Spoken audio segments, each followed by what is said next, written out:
સમાચાર હાલમાં સામે આવી રહ્યા છે કોંગ્રેસમાંથી કોંગ્રેસે વધુ 2 નામની જાહેરાત કરી છે।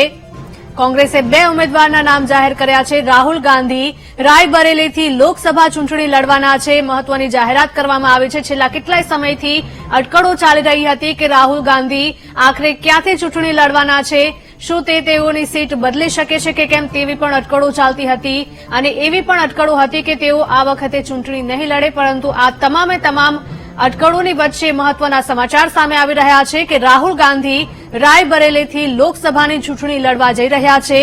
કે.એસ. શર્મા અમેઠીથી ચૂંટણી લડશે। અમેઠીથી કોણ ચૂંટણી લડવાનું છે તેને લઈને પણ અનેક સવાલો ઉભા થયા હતા, અનેક અસમંજસ ઉભી થઈ હતી, પરંતુ હવે અમેઠીથી ચૂંટણી લડનાર કે.એસ. શર્મા હશે।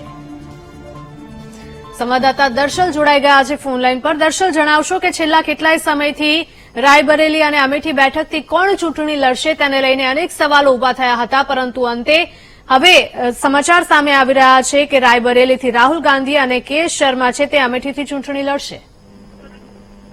જી, જે પ્રકારે લોકસભા ચૂંટણી ચાલી રહી છે, 5મા તબક્કાની અંદર જ્યાં ચૂંટણી યોજાવાની છે ત્યાંના ઉમેદવારોને લઈને અટકળો ચાલતી હતી કોંગ્રેસમાં કે આખરે કોણ જે છે તે ઉમેદવાર જાહેર કરવામાં આવશે।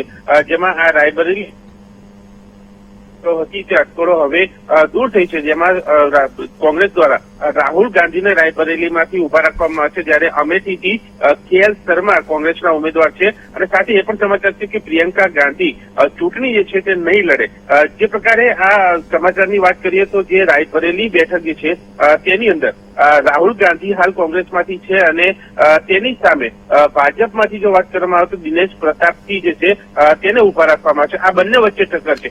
અમેઠીમાં જે 2014માં જે લોકસભા જે ઇલેક્શન થયું હતું, ચૂંટણી થઈ હતી, તેમાં સ્મૃતિ ઈરાનીને ટક્કર આપીને રાહુલ ગાંધી જે છે તે આગળ આવ્યા હતા અને હવે આ વખતે 2024ની અંદર દિનેશ પ્રતાપસિંહ જે છે તેઓની સામે આ રાહુલ ગાંધીને ઉમેદવાર રાખ્યા છે અને હવે આ ઇલેક્શનની અંદર કેવા પરિણામો આવશે તે જોવાનું રહેશે, કારણ કે સમીકરણોના આધારે બેઠક જે છે તે નક્કી કરવામાં આવતી હોય છે, ઉમેદવાર નક્કી કરવામાં આવતા હોય છે।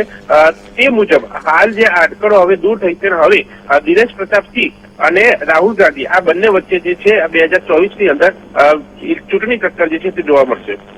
જી બિલકુલ દર્શલ, તમામ માહિતી બદલ આભાર।